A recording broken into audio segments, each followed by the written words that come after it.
And she joins us now from Sydney. Would you please welcome Kate Winslet? Kate, Thank you. Not at all. Such a joy to have you on. Welcome back to Australia, I should say. You've done films here before. I know you're busy promoting your film, but do you get to do anything fun while you're here? Oh. Well, I have been for a very early morning walk by the water, which was absolutely lovely. I really love being in Australia. I've had such great times when I've worked here, and it's a real honour to be back and to be bringing this film and talking to you guys now. So thanks for having me. Kate, I heard you're not actually promoting a film. You're here just following the royals around. Is that true?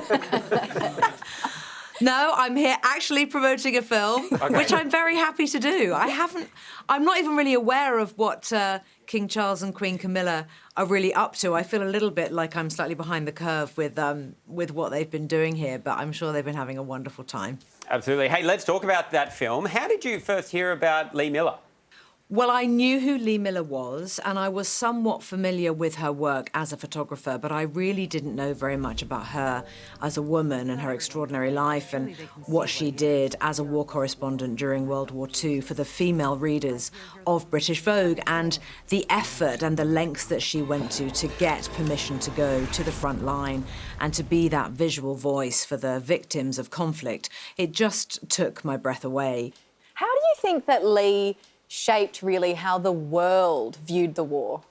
Lee was one of the very early, what we now know to be reportage photographers. And if you consider the danger that she put herself in order to capture so many of these really searing, arresting images of the victims of conflict, it's absolutely remarkable. She was a powerful, very brave woman who even 80 years ago was redefining femininity to mean resilience and courage and power and compassion.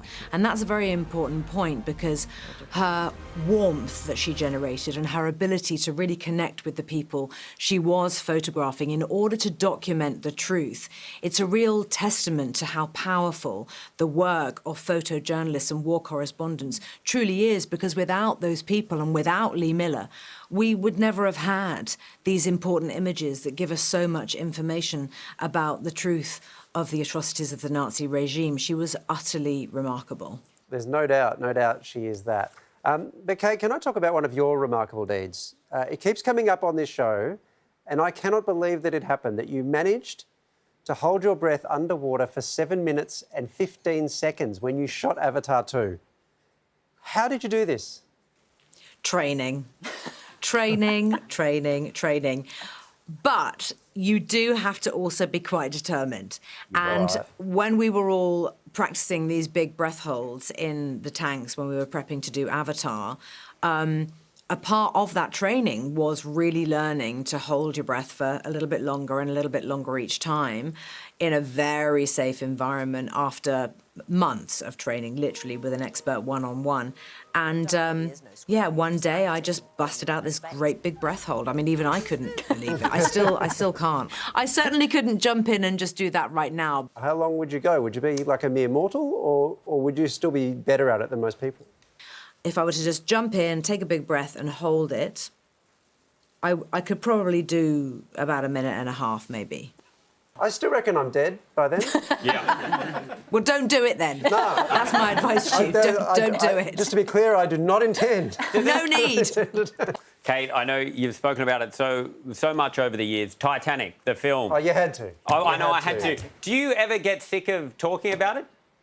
I never get sick of talking about it. Honestly, I really don't, because it's a film that, it's like a gift that keeps giving. I mean, when it was re-released, I think at the beginning of last year, perhaps it was, once again, like a whole other generation of people are discovering it perhaps for the first time. I know so many people who are my age who had their first date with their now husband, who they have 3 children with, when they went to see Titanic together. And those are really special moments, and it's really wonderful to think that I was a part of something that became the beginning of a big part of someone else's life.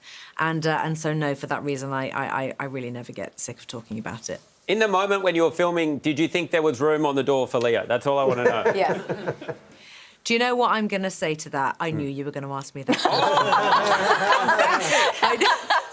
I absolutely knew. I thought he's busting out the Titanic question, and next he's going to ask me about the door. I absolutely knew it. But you know what I will say that's really interesting is that people keep referring to it as a door. It actually wasn't even a door. It's a piece of banister, like stairway or something, that has broken off.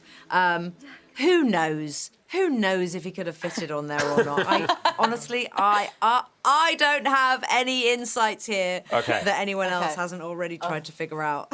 Well, congratulations, Sam. You managed to find the one Titanic question she did not have any interest in. Do I do it? What a professional I am. Yeah, I was going to ask you, would you really have thrown that gorgeous necklace into the water? But anyway, we have run out of time. And Lee's in cinemas Thursday. Would you please thank Kate Winslet? Thank you. Thanks for having me on.